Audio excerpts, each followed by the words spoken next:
Hello, ladies and gentlemen, and NA fans across the world. Welcome to the LCS Challengers League. I'm going to be your flex today, actually, leading things off. Matt, Can you do that for us? No, I'm sorry. Flex! I'm not going to let you derail me this He's a fast. runner. He's a runner. Yeah, I know. Kangas is the lifter. I'm the Can you runner. pull up your legs then and flex on stream for us? No way. This is terrible. You guys are getting away with way too much already. I'm going to keep on going. Go joining worse. me today, it's going to be Mark, Rafa, Alexander, R&B Day, and Joshua Joshi Howard. In the same room, the same place. We're going to pray our internet Intentionally, stays too. alive. Yeah, I know. It's going to be fun. Hey, Cubby, I know I asked you this before, but you know it's a holiday today, right? It is a holiday today. Would you like to share the holiday with the class? Yeah. It is actually White Day in Japan. It comes after Valentine's Day a month later. It is traditional in Japan to give chocolates as guys to women who gave you chocolates on Valentine's Day. But typically, you try and do it with white things. So today, I'm proposing that we give Twitch chat Cubby. Wow, that is an unhinged start to the day.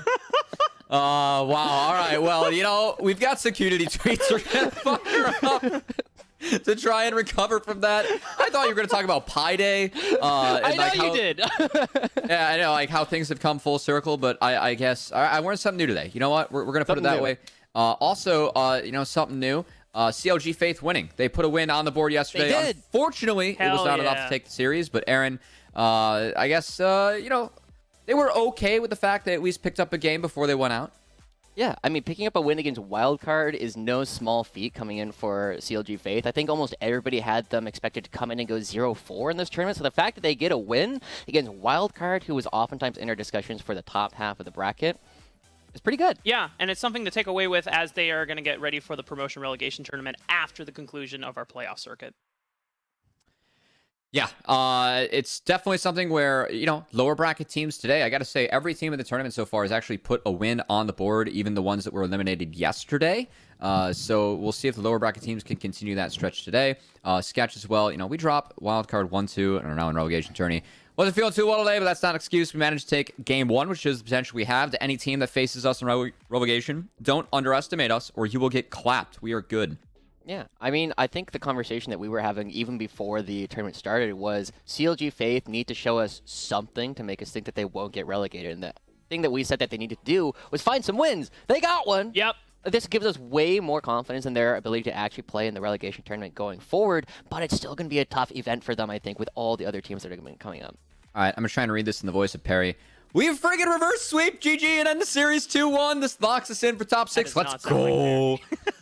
I mean, I'm just getting hyped, man. It was all cast. It's a good impression in the energy levels, but yeah, I mean, Fear is hype, y'all. Like, holy moly, and Fear now advancing further and further into the upper bracket. They might just be the strongest provisional team we have seen since the days of No Org back in 2021. I gotta say, the teams that have top 6 PG as amateur teams, it would be No Org and EGP from that split, and then AoE Ginger Turmeric from the past split. That's it. So Fear joins them as the 4th team in the last 2 years plus. So 5 splits. Very impressive. As FlySol also hopping in. Reverse sweep versus GGC. That we secure top 6. Proud of how far me and my teammates have come. You are next. Okay. I guess they're not done. They're not done. I mean, I thought it was very entertaining because we heard them after the last game. It's like, Shochi, the costume came. Go get it. It's at the door. He comes back. He's got a Grim Reaper costume on. These guys are ready. They're playing into the memes. They know what their mascot is, and hopefully it's going to be enough to power them through. Yeah, I also got to say, Shochi winning games on Malzahar and Vigar, he is slowly becoming one of my favorite players. Are going to keep on playing champs like that, winning. As SkyTech, looking clean as always on and off the Rift. As that rel engage. So this is actually pretty funny. He came into we interviewed him afterwards on the stream yesterday, and he's like, hey, you know, I had flash up the entire game until that last fight. So yeah, he cashed in pretty good on saving that flash for the whole game. It actually worked out. Well, That's funny. He's learned from NA pros not to save flash until certain international events. So, you know, SkyTech. Yeah, I don't know. I also like the anecdote up there. I don't know what song he's referencing. You know, Nightcrawler or that. I'm doing my best with the Travis Scott impression. At least I knew it was Travis Scott. I don't know what that means. Okay. Well, hey, at least I'm a little bit more zoomer than you guys. Yeah, that's good. That's a good start to the stream. But gotta say, you know, as we get closer to the end of the split, we love our most valuable prospect award here in Challengers, something that's very unique to the league that really fits, what we're trying to do with developing these players to send them off to LCS. So while we approach, our final award at the end of the split, we do have some front runners we're going to go over for you in this video. With the end of the regular season rapidly approaching, it's time for us to start talking about our most valuable prospect award. Remember, in order to be eligible, you need to have played at least 5 of the 7 weeks of the regular season. Additionally, the most valuable prospect is awarded to the player that we have faith will garner their team the most wins should they be promoted to LCS over the next calendar year and the year after that. However, Unforgiven is too good. It's disingenuous for us to call the LEC first all-pro AD carry a prospect. In a developmental league, this guy is already developed. However, let's still talk about some of our other frontrunners. Alright, let's talk about MNS. He's still leading the league in solo kills and has shown in LCS that he's ready for that level. But that's the thing, he's already playing in LCS. The most valuable prospect is first and foremost a developmental award, so we made the decision to remove MNS from consideration due to his current role in LCS for Cloud9. To no one's surprise, Mirror's made a big splash in the LCS Challengers League and is one of our front runners for most valuable prospect. Mirror's leading all junglers in gold difference at 15, along with XP difference at 15, and is also leading junglers in first blood percentage, as half of the first bloods that TL challengers have been through a Mirror kill or assist, while he's only been the victim of one once. Mirror's early game presence has been phenomenal. The game plans are sound with TLC, but also Mirror's mechanics at later stages of the game have proven that he can be a jungler that is even someone to be feared in a meta that is not necessarily his, looking at what he's played in the past. Masu came out of nowhere last summer, and despite it being his first split of competitive play, he showed great mechanics and confidence. This year, he's looking even better, going toe-to-toe with some of the best marksmen we have in Challengers League, while spending the majority of the split on 100+ ping. That nickname Wi-Fi Wizard was not a joke. Since physically joining FlyQuest Challengers, he's looking better than ever, and with the growth he's shown in this short amount of time, the next few years are looking bright for him. My MVP frontrunner for the 2023 NACL Spring Split season is none other than 100 Thieves Challengers jungler Yukino. If you need stunning plays, a brilliant mind, and that improvement mindset that will take you to the top, this is your guy. He might be bright-eyed and bushy-tailed, but he'll come steal your lunch money. Who'd we miss? Let us know on Twitter with hashtag NACL. It's pretty wild, too. I know that, we teased the fact that we had MNS as a front runner who now went LCS, but also Balulu plus Tomo, I think, also deserving shoutouts, as they've been pretty good in the LCS stage as well, Joshi. Yeah, they really have. And it is interesting. This is definitely one of the years where the most valuable prospect discussion is probably the most difficult because so many of our frontrunners have already been promoted, and we'll reveal more of that as we start going forward. Yeah. Yeah. I didn't realize we're not going to reveal them right now. Not yet. Not yet. It's a secret. Shh, let us know. It's how we get our Twitter impressions and what do you call it? The interaction. Engagement. That's the word. Damn. Farming. Major. I think that's it, actually. I mean, you're the marketing degree professional here, so you should be schooling. Nerd. And it's time to sell some rookies to you. So we're going to go through some rookie roster graphics. Nice. We picked out our, all-star rookies. The criteria for this was never to have started a full split of academy before, or challengers now, of course. I always have to throw in that clause. Yeah. Or a but major region or a minor region. Yes. Nothing. You could not have played professionally previously. Yes. So this would be the rookie rosters. This was mine. Thoughts? I mean, it's pretty correct. good roster, right? Yes. 4 of them are on mine as well. I'm a little bit surprised at your AD carry because you were one of the most vocal about Lens being a better AD carry than Masu. Yes. True. Yes, Yeah. I was. Yeah. I chickened out. I put Masu on there. Does APA qualify? Yeah, I guess he does. Yep. Yeah. APA does qualify. This is his first official split in either a developmental league or any other professional league because he's only been in amateurs. So You'll see a lot of similarities between all of these, right? We all went with Trevor, who is, again, one of the oldest rookies coming into the entire league. And I think the only change he had there was APA over Young, which I think they're both very reasonable takes as well. As we get into the last one, it is a very similar spot where we have the exact same support, but and the same jungler, but we also have some different spots here. I went with Cubby. I think Young has been performing really well. And Lens, of course, I think is currently better than Masu, but Masu is going to be accelerating very quickly. And unfortunately, we don't actually get to see Sniper in this playoffs because of his unfortunate health issues. And so with that, I guess I would have to sub in Faisal if I had an opportunity to do that. I mean, Faisal's been pretty damn good, but he's been also damn good for a long time, and a lot of the time he's been slept on, while a lot of these other top lane prospects have been kind of pushed up the ladder. So I'm glad that Faisal is, when given his chance, even if it's only on a provisional roster, he is showing why that he deserves more.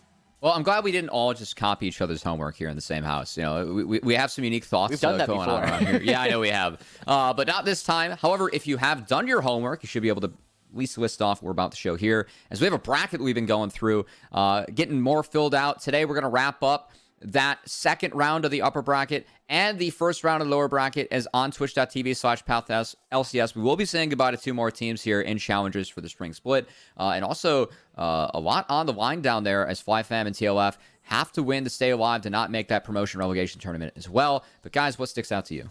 Yeah, I mean, that's the big thing, right? We have 2 more provisional teams who might get knocked down to the the promotional bracket that will happen at the end. It is worth noting that FlyFam, Team Liquid Faith, Team Liquid First, and CLG Faith, damn it, so close, will actually be in the order that they were in the regular season in terms of seeding if they all get knocked out in this one round. And so AoE wildcard, the fact that they've already won a series in the lower bracket does mean that they will, at the very least, have a better seed in that tournament. I do want to highlight that AoE has to win the next round, as the tiebreaker, if each were to be eliminated now, is actually regular season record. So that is in favor of wildcard as well. Definitely, kind of the tournament within the tournament that we're really looking out for, because the implication for that in about a month is so big. But something that, that they're going to worry about that over on twitch.tv/PathLCS today. Today on twitch.tv/Challengers League, we have the second round of the upper bracket. And guys, we're starting off with a big one here. Dignitas Challengers versus FlyQuest Challengers. Right off the bat, Dignitas, they ended the regular season with a 7-match draw streak. So I know that some teams in Challengers thinking they're a little bit shaky. And FlyQuest, Joshi, I know we've been talking a lot about how hot this team looks coming into the playoffs. Yeah, it's definitely an interesting spot of Dignitas. They were the number 2. I was expecting them to be number 1 during week 5. That's why I no longer have any facial hair. But FlyQuest Challengers, we were very excited about this roster when we saw them on paper. And now as they're continuing to build up that momentum, I think this is actually going to be one of our hypest round 2 matchups. Absolutely. FlyQuest coming in with a huge surge after Winsome finally gets to step into his original starting role on Challengers, with Ayla finally returning to the LCS roster. He's brought a lot of that stability that the team needed. I mean, this was a team that has a lot of, hyped players individually, but without Diamond, without Tomo, who originally were on that FlyQuest roster, now in the Dignitas organization, they were losing that leadership, but Winsome has brought it back for them, and now they're looking fantastic. They might go really far. Yeah, I mean, we were talking about them on the Raising a Day podcast, which would normally be tonight, but not happening today, unfortunately, because this was one of the teams that we were looking at and saying, we think that they're a little bit underseeded, but the question is always, how underseeded are they? Now they're going up against the number 2. Yeah, and we're going to start there with the Dignitas Challengers lineup, as this group, Spawn stepping in later into the season because of the needs of the LCS team. It feels like Spawn has really started to find a home. I know that with talking with Diamond, he felt like, hey, I've laneed with Tomo for over 2 years. Spawn and I just have to kind of find it. Feels like they have been making strides in the right direction. Dignitas still a very strong team we have in this league.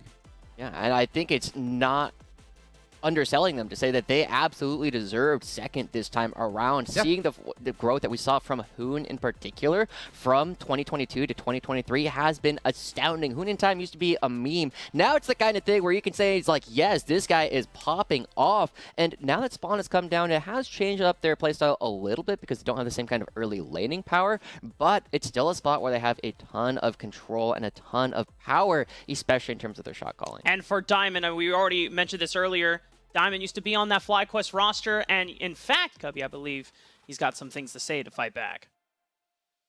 Give any shout-outs you have here before I let you go, man. Shout out to my team.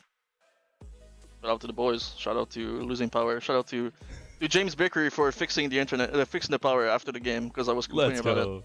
We fixed it. No more sensors. Life is good. We're not saving the planet anymore because we're against FlyQuest next. No more technology. They will save the planet when we kick them out. And yeah, I'm looking forward to beating both FlyQuest teams after they kick me.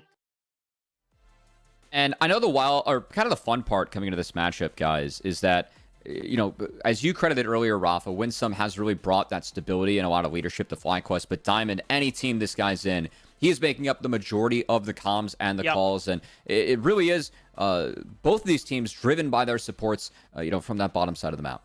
Yeah, and I also think it's worth noting that he's going up against 3 players that he was playing with before. We got some highlights from yesterday. This was the funniest thing I think I've ever seen in a competitive bracket. All 5 members, their power goes out. They start running away as the game is about to end. And you can see the chase coming through from the rest of FlyFam. They're like, oh, they're DC'd. There's no pause. I guess it's fair game. We got to get in there. They throw in Lunasia. They throw in the jungler. And then they reconnect and he dies.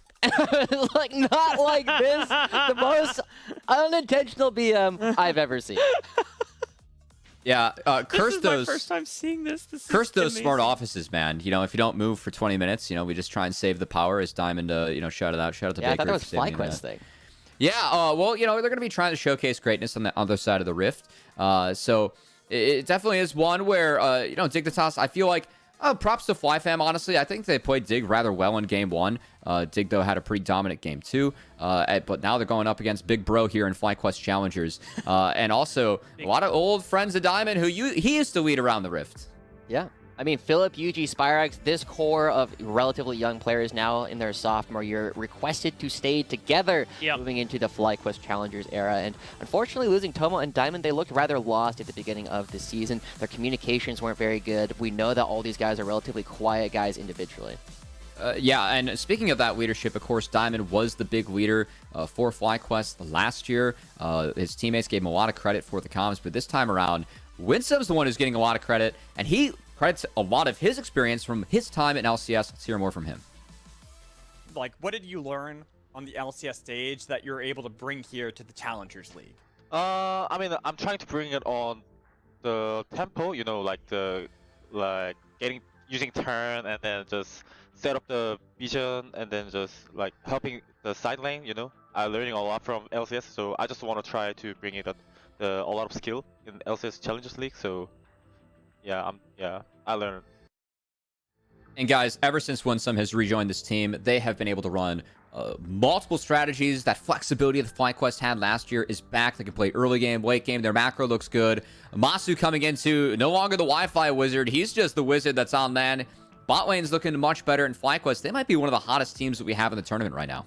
True. Is he the land lizard? Is that how that is going to be working out? We'll see what they actually do, because it has been a thing where FlyQuest Challengers, we never had a question about if they had the mechanics. It was all about the decision-making that has come together. And now, one of the big players that I've been excited about as well has been Philip up in the top lane, a player who I've been a big fan of since his days on Radiance.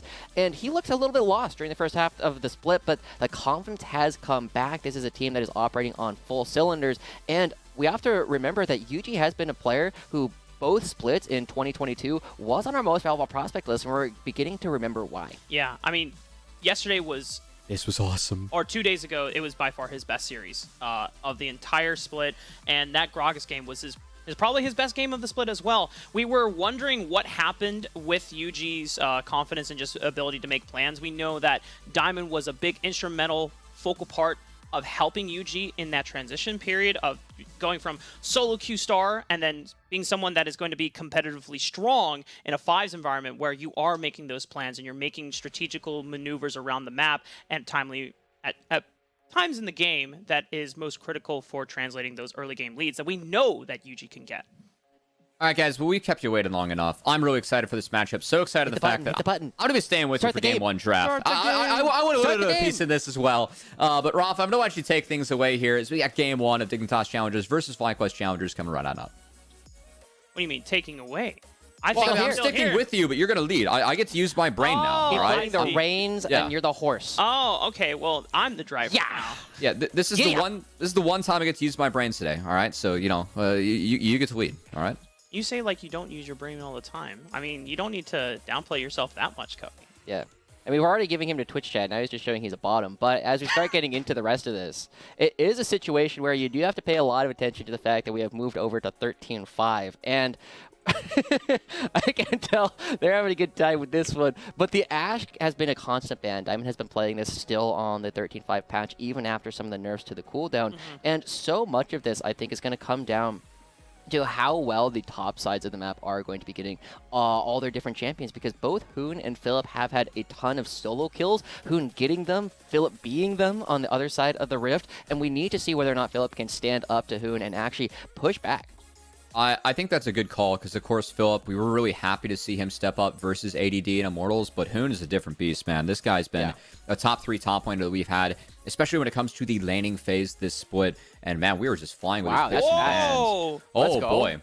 Everyone knows what they want. I had Caitlyn right off the bat for spawn. I mean, it helps kind of avoid a lot of the early laning difficulties that we know that Spawn has had in the past as he's rebuilding his confidence here in Challengers League. But for FlyQuest, I mean, Yuji on Lee Sin, after seeing such an incredible game on the Gragas, I'm ready to see what this guy does in this game. And it's also a big takeaway from XU as well. True. I mean, XU has been one of our better Lee Sin players. He even did a tier list for us a while back, but now is going to be going back over towards the Wukong. And this has been a very interesting draft already. The Caitlyn has not been as popular recently, especially with things like the Zyra Khan just giving you a ton of early pressure, but neither side going for that. And I'm actually a little bit surprised to see this Annie come through. I have not been particularly impressed with Insanity's play on it, and I don't think I've seen Diamond even pilot it yet so far this split. It has been a big opportunity for other teams to punish Dignitas. So I am a fan of the Annie. If you can win the mid jungle 2v2, I think that Annie can actually really help shut down the Lee Sin.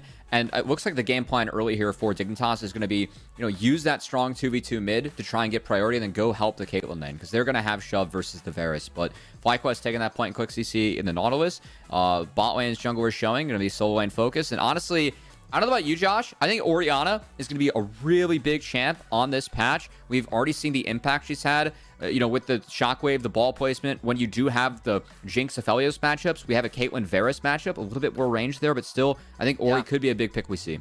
I mean, it's definitely a champion that has come into full force. As long as people are building Rabadons, not this cringe Void Staff that we keep seeing on the champion. You need the raw AP. But as we start looking at this, as you've kind of been talking about, the mid-jungle 2v2, very strong for Dignitas Challengers, and it makes me wonder, one of the things that can challenge against this is something like a LeBlanc, right? The Lee Sin LeBlanc has been one of the most common things, and you can really use it to punish some of these squishy members like the Annie and the Caitlyn later on when you're setting up for fights. I really like the Ori matchup in the Annie, which is why I highlighted it specifically. True. And the Victor is a big one. Yeah, I think it says a lot, though, what Dignitas wants to do with the Ryze ban. It is a champ that Spyrex is good at, but Ryze is someone that can contest that push early and that 2v2. So the fact they're taking Ryze away, again, I think says a lot about what Dignitas wants to do in this game. Just Ori ban. Yeah, identifying all the possible game plans and counter options from FlyQuest Challengers. I imagine that they would still want to lock in their mid laner and save counterpick for Philip against Hoon because he has been so dominant. And that's one way to start it off. You have the Vygar now locked in. Yeah.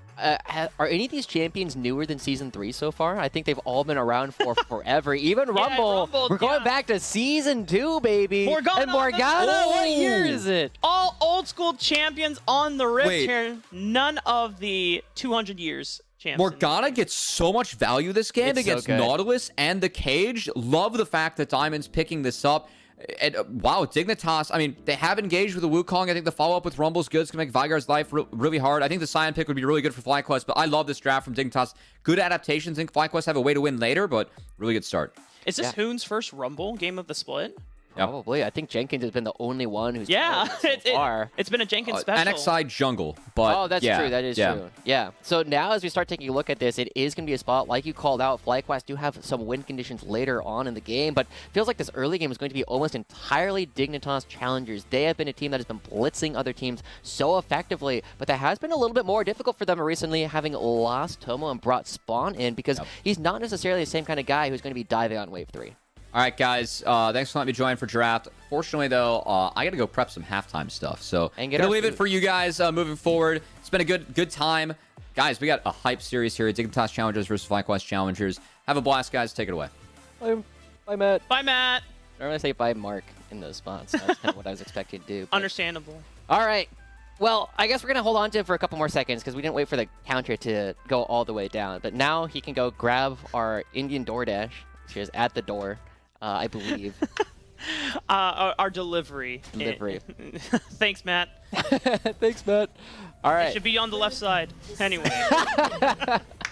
Getting into game 1 of the day. This is going to be the series that I've been looking forward to more, Mark, because we do have TSM versus 100 Thieves. 100 Thieves have been looking quite good so far, and TSM, even with their upset against CLG, haven't been looking quite as stellar, quite as clean, but this is the shenaniganeries that Magical is always looking for. And with FlyQuest, I want to see if they put down any wards. They put one down over on the Raptor camp bush just to track where XU is going to be pathing in the first 3 camps. If he wants to start on the bottom side of the map or make his way towards the bottom side of the map, it's going to hit him as he is making his way towards the red buff, since he does want to play around this bot lane with this insane prio from Caitlyn Morgana. Yeah, I also love the fact that Diamond's starting with that Q. He knows he doesn't need the extra wave clear that is provided by the Tormented Soil in order to get that push going and potentially look for some of those dives. And it's really the only threat coming out from FlyQuest is going to be those big engages, which you can put a stop to as soon as Nautilus hooks himself in place. It becomes very easy for the hook to actually land. And so, as we start seeing these junglers, they are going to be starting on the same side of the map, potentially both moving towards the bottom side, but we also know Yuji seems to be more likely to go for some of these early ganks top lane than we've often seen from XU. Seem pensive. I'm just thinking also about where I would want to go if... I mean, I definitely want to be matching Wukong in the early game as Lee Sin, because there are moments where you have advantageous skirmishes as well. So I feel like UG definitely wants to get into XU's face. It's the early game already in. All in, Diamond is forced to flash, but the Dark Binding keeps Winsome locked down, and now Winsome is forced to flash, but Spawn is aggressively flashing forward. Oh, that's not heal! That's the one more auto attack. First blood for Dignitas. And just as we were saying that Spawn is not as strong of a laner as Tomo, Diamond and Spawn get their first blood against the old team. These are the guys that were playing previously, and now Dignitas already coming off to a huge lead. They don't even need the jungler. But this is the leadership effect of having someone like Diamond as your support. We've talked so many times about any team that he goes on, he inspires and gives confidence to the rest of his teammates. So even someone like Spawn, who has had laning troubles in the past, is going to feel confident when your support is telling you, I got you, go for this, flash in, baby. Yeah, I mean, great stuff coming through from Dignitas. I mean, that was a fight that FlyQuest did opt for at the beginning. And Masu will get most of this CS, but we got to go back to the fact, right? Masu thought he had heal in that fight, doesn't actually, and so Winsome ends up going down. But as we start looking at this yet again, we are going to be paying attention. We have seen that Insanity has done a fantastic job in the mid lane, not necessarily building a CS lead, but taking away all the potions from Spyrax early on just with the aggressive trading. And with neither jungler yet showcasing themselves on the map, it's going to be a really good spot for XU to come around, because Spyrax won't have the same kind of sustain from any gank. You can just go in for damage.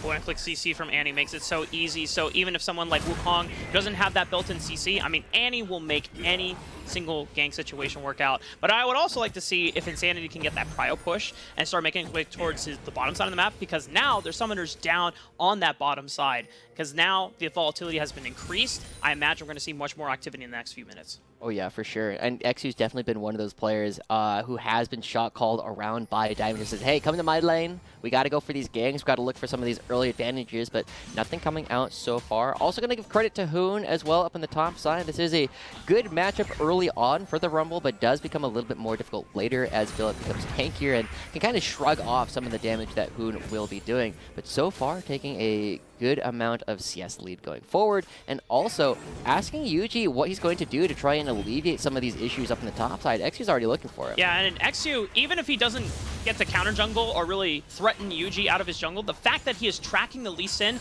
and preventing him from being able to make any surprise ganks on the map gives all of Dignitas' laners the confidence they need to accentuate that lead. Exactly. When you know that the other jungler can't gank, you are feeling so much better for yourselves. And so, FlyQuest have been a team that have played a number of different styles since Winsome has rejoined. Is Diamond looking for the root? Right. I mean, throw it out. Yeah, I mean, this is how the aggression that all laners can play with when they know that Yuji is nowhere near them. They're stepping way past the wave, denying experience, denying gold away from Masu and Winsome. This is how Dignitas can snowball their leads, and this is what we've come to expect from them off of the play throughout the regular season. Yeah. So, kind of going back to it, I do want to see how FlyQuest do kind of bounce back later on. We have to compare how they've been playing with Winsome to how they were playing earlier on in the season. And early on, you know, they had some pretty decent lanes, and now Yuji's coming down to try and alleviate some of the problems down here in the bottom side.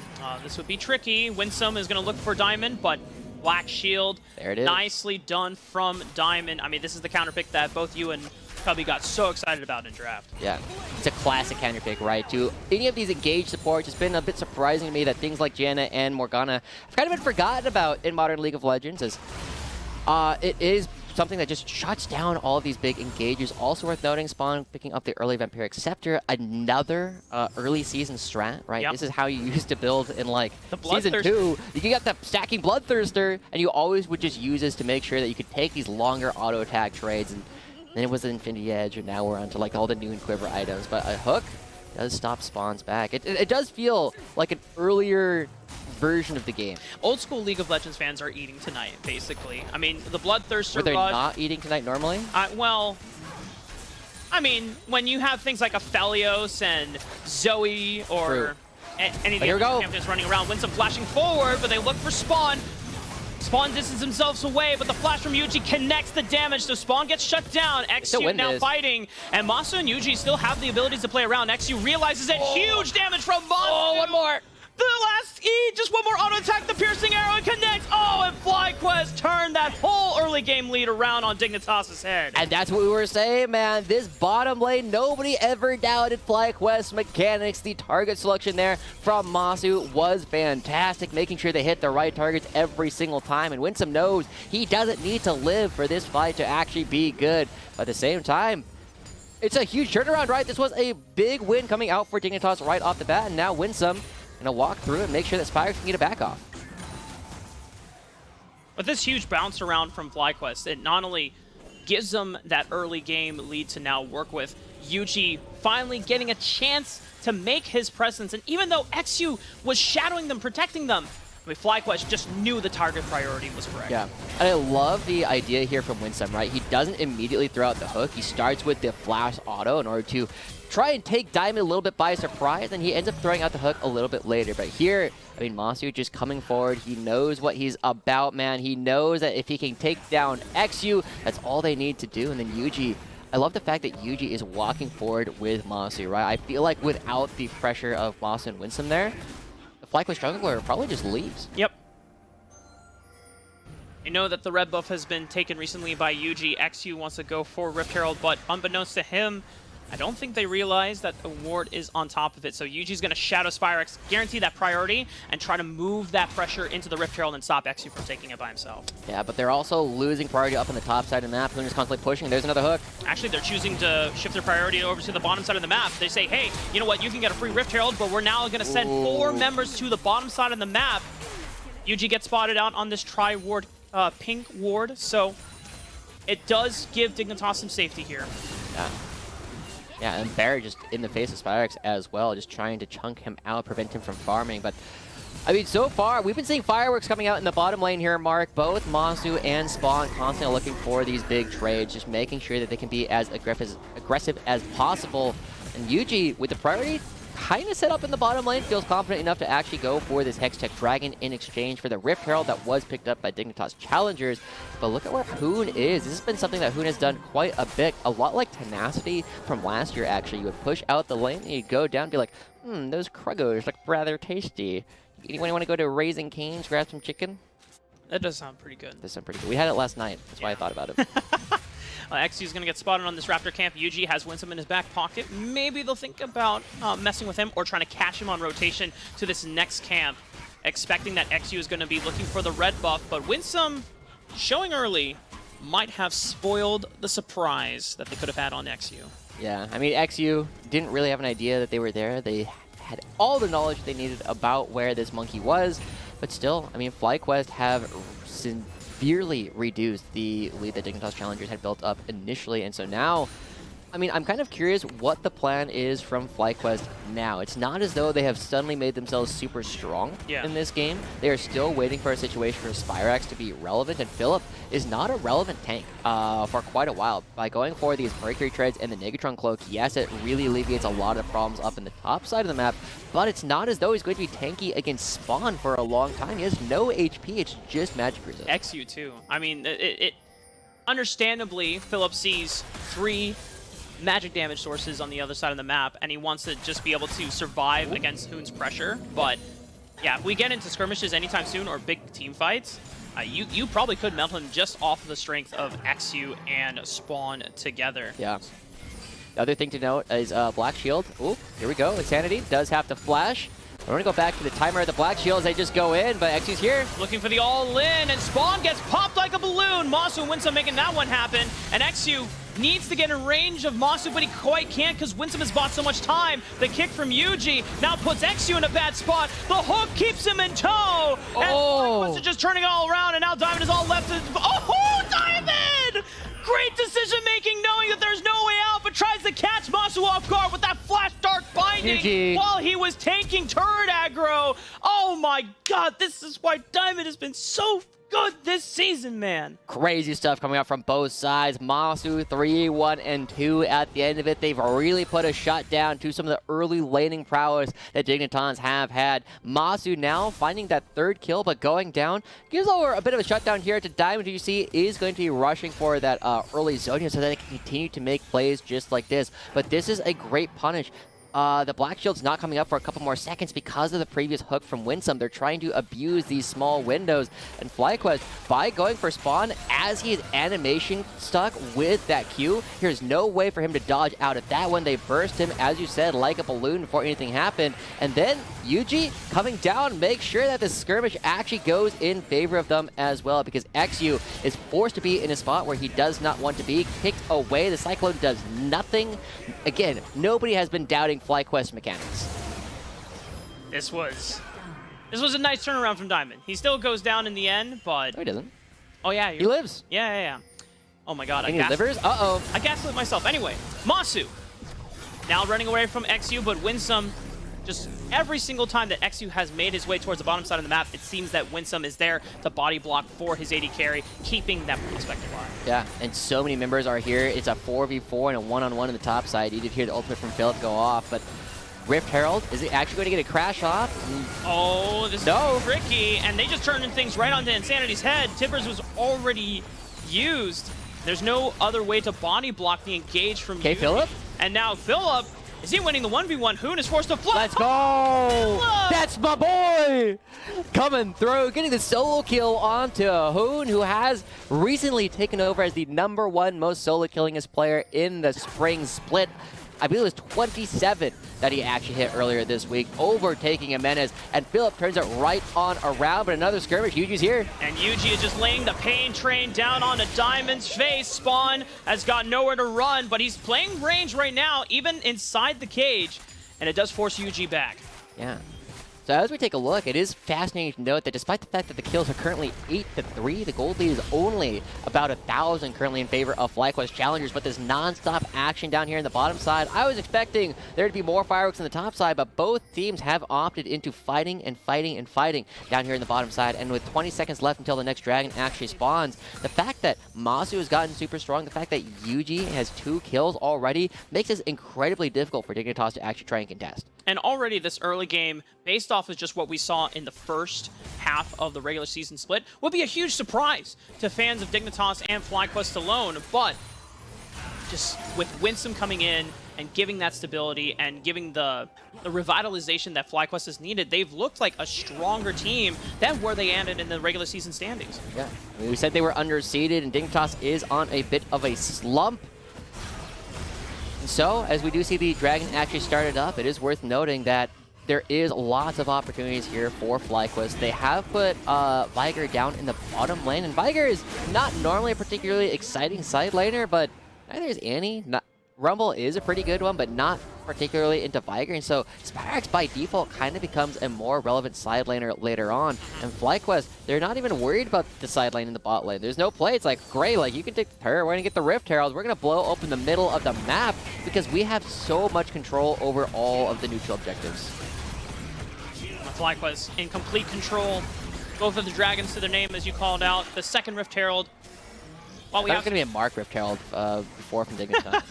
Yeah, I don't think it didn't make the crash on the turret. It did get the crash. Okay, It was very close to getting blocked by minions though, which is Mark's special. Yep. Sag. But as the mid lane turret does open, the turrets will be evened out. Spawn does get the benefit of the first structure going down. A little bit of extra gold there, but the extra map pressure by opening up the center is definitely in favor of FlyQuest. They have a ton of pick tools. We kind of haven't talked about that a whole lot because they do have the Chain of Corruption from Masu. They have everything that Winsome does is just as a champion. Of course, if you are face-checking into a Viger, you're always going to be sad. And so far, Spyrex has done a fairly good job actually maintaining a bit of a CS lead. And kind of on that topic, Spyrex has been a player who was often said that when they were trying to do all the shot calling, they were losing the thread a lot of the time, right? They're so focused on trying to be the strong laner that they would oftentimes forget about what to do on the rest of the map. But now that does have Winsome coming in, Spyrex can refocus in on the lane. He's actually been outlaning Insanity, who admittedly has been kind of slumping. It's just huge resurgence overall for this entire FlyQuest crew.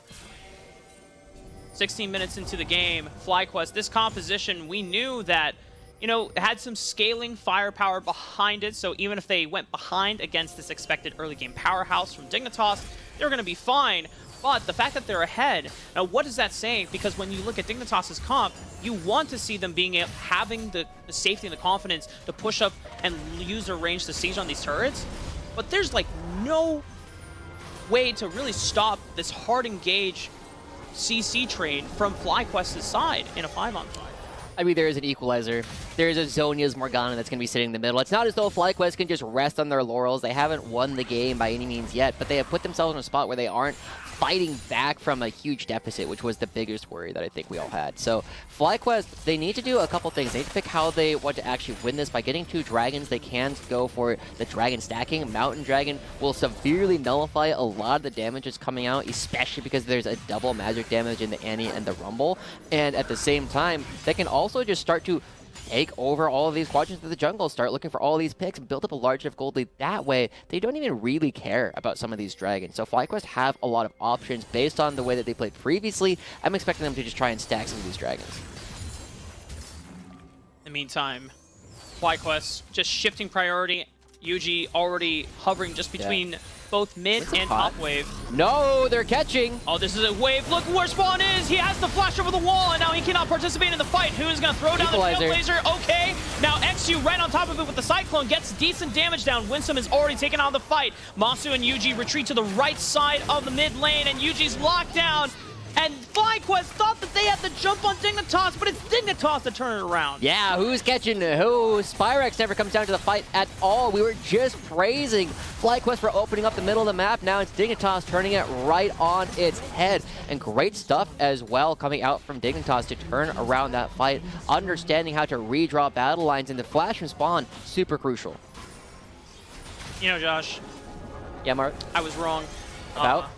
Well, I felt not as confident in Dignitas being able to counteract FlyQuest's engage. I thought just by them being naturally ahead, a lot of tools. They would just overwhelm them. This is what I was afraid of, but then, yeah, as you called out, I think the Equalizer and the Cyclone combo is really what turns this fight. I mean, the big thing there was the fact that Spawn wasn't the one who got hit by Winsome. It was actually XU who took it intentionally or otherwise, because it allows Spawn to get into a spot where they are no longer under threat, and the battle lines become very confused for FlyQuest, right? Because they have the counter flank coming in, because Hoon's coming off on one side, the front lane crumbles because it's not close enough to the back line for the back line to do any damage. And of course, we touched on the fact that Spyrex never joined the fight, but here FlyQuest are in charge. They just can't go too far forward. FlyQuest right now fighting for control of the river. This would be their 3rd dragon of the game if they secure it. But Dignitas do have a couple wards, one in the pit, one fighting in that. Oh, Equalizer. Doesn't get that much damage off realistically, but it does give Dignitas a chance to enter through the river. I mean, getting into the river, though, now without the Equalizer, I thought that was going to do more damage, but I forgot he went for the Leeching Leer, the Riftmaker. Yeah, the Riftmaker, and it's like, oh, okay. But now Dignitas, on the other hand, they still have some control. They still have to fight their way back in. If they can get there first, get the traps down, it's so much better. But FlyQuest are now starting to pull the dragon. They still have Philip, very powerful, and they're starting to fish for these hooks. And look where Masu is, actually. Dark connects onto Winsome. This cage onto Spawn, and Spawn He's just gets gone. deleted. That's a major part of the damage down for Dignitas and FlyQuest. They get to move on forward. And when the front line is synced up with the back line, FlyQuest takes these fights every single day. Yeah, FlyQuest doing a fantastic job punishing the fact that XU is nowhere to be found, and Hoon, without an equalizer, cannot serve as this big opportunity to stop everything. But you know who's the best player at stealing objectives in the entire league? XU. XU. Doesn't look like he's going to go for it. I know Chad was mad when I actually said that last year on broadcast. But either way, Dignitas, they're actually sticking around. It looks like they're going to try and go for a steal of some Yeah, they had vision on it. I mean, XU is trying to do red buff at the same. There's only so many things you can do Yeah. at once. I guess, I mean, the other possibility is that with Tormented Shadows from Diamond, you can Yeah, it's some cope. try to, well, You can try, like, maybe Yuji sucks. He's played them before. yeah. Yeah, that's one of those things like, oh, it's Mark. Yeah, let me just throw down this tormented soil. Oh, man. It's okay. You're pretty good at securing neutral objectives too.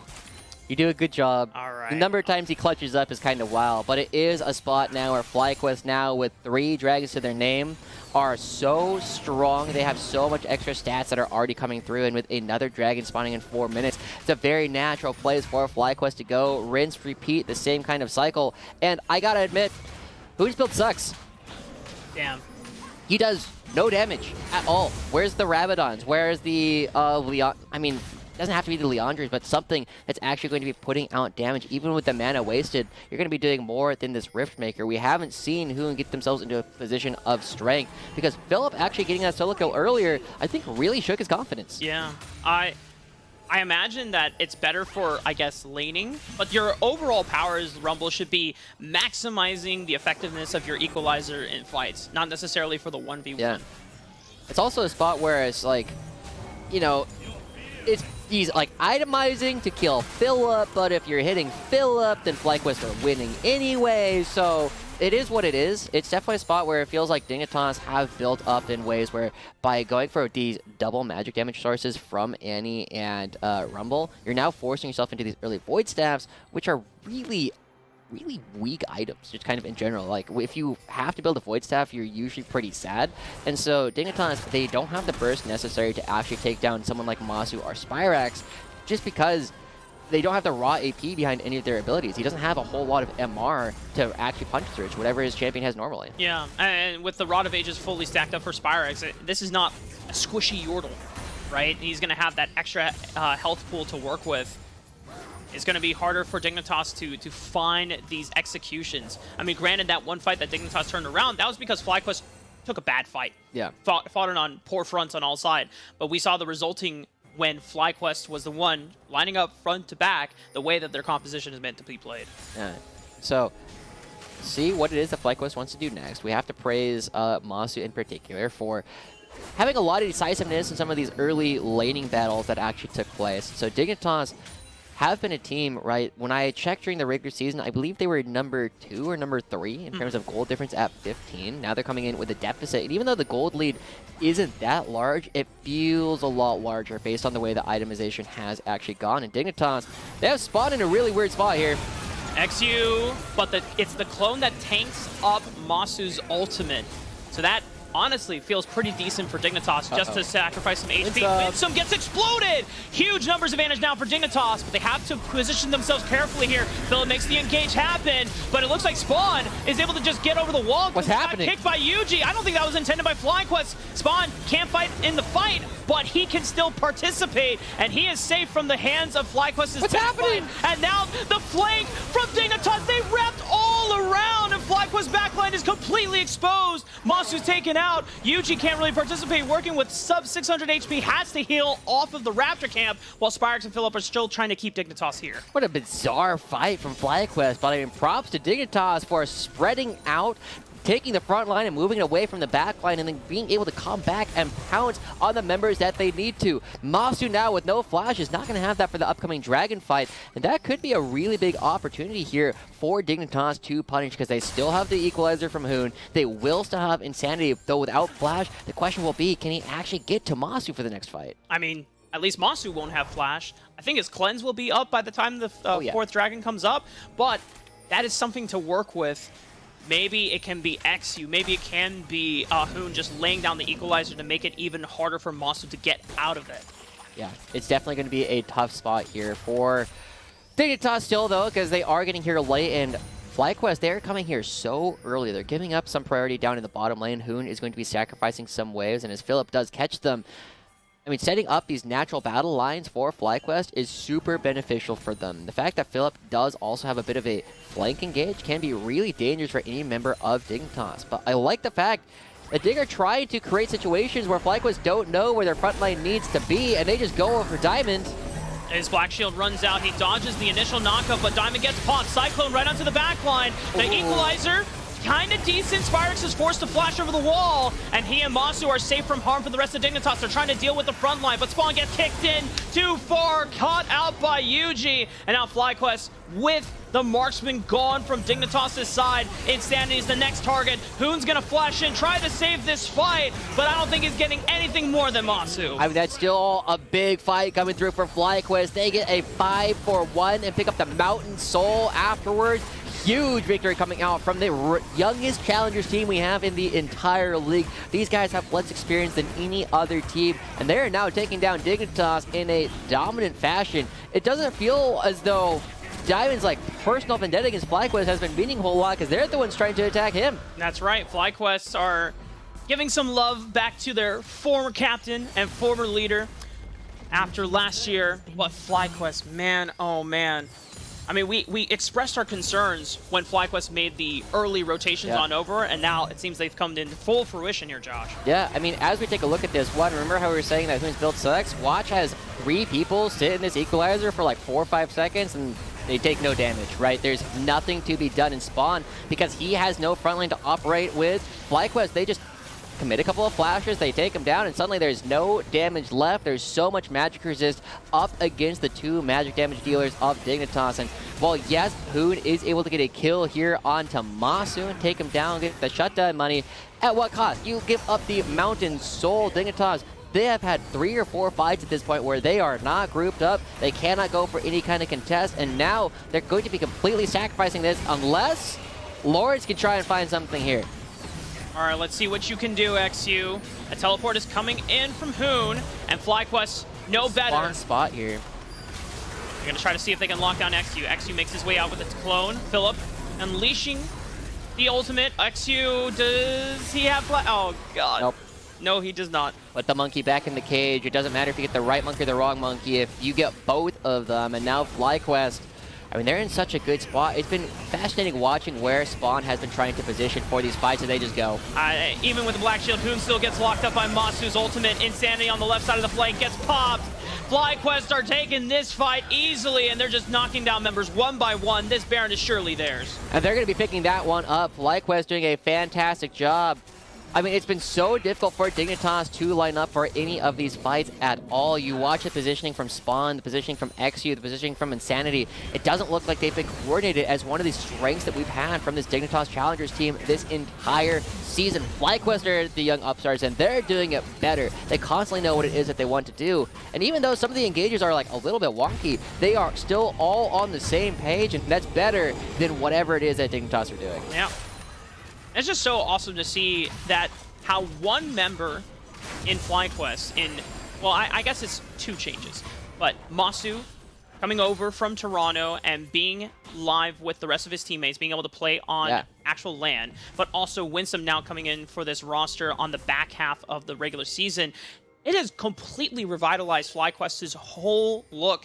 And we've talked to so many members on the side of FlyQuest. Spyrex in his most recent interview is like, dude, having Masu here means that we actually can draft the way we want to draft. We can play the fights the way we want to play. And Dignitas are going to try one last Hail Mary onto Masu, but it creates timing on that stopwatch. The equalizer from Hoon's flank on the left side. They take it out Masu, but Spyrex is rocking ahead. And I don't think you want to get anywhere near this guy if he locks you in his cage. The cage does go wide, but the ultimate from Winsome holds Insanity in place, and Yuji flanking from the right side of the wall finds Insanity, and FlyQuest should be able to make this march in. Yeah, I mean, they are just so tanky at this point. There is not enough damage on Dignitas, and Spawn ends up getting caught by the flash ultimate from Masu. That's going to be the base opening up here for FlyQuest. Going to be taking at least this inhibitor with 30 seconds left before Insanity comes up. It looks like they might be trying to end.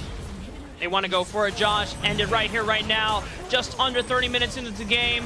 Nexus turrets falling one by one. A flash, last-ditch attempt from Diamond with the Soul Shackles. It's only going to find a little bit of damage on FlyQuest's side. And the Spawn is doing his damnedest. FlyQuest are just hitting one after another. Philip goes down with a couple more auto attacks from UG. That's the end of the game. FlyQuest take game one. And Spyrex, the Nexus dies before he does. Perfect game coming out for the young mid laner here. FlyQuest, it just feels like they have done everything correct so far in this game. They took a crazy bottom lane series of fights that came out on top of them time after time. And that's what we were going to be asking for, is can they still stand up to the bottom lane coming out from Dignitas? The answer is a resounding yes, and Dignitas are going to have to go back to the drawing board because FlyQuest, it just felt like they played almost the entire map better the entire game. Yeah, Dignitas fans, might look for the co-pickle and say, losing game one is our comfort strength, but the way that FlyQuest dominated that game, I might not be so sure. But of course, we're going to see after the break when we come back.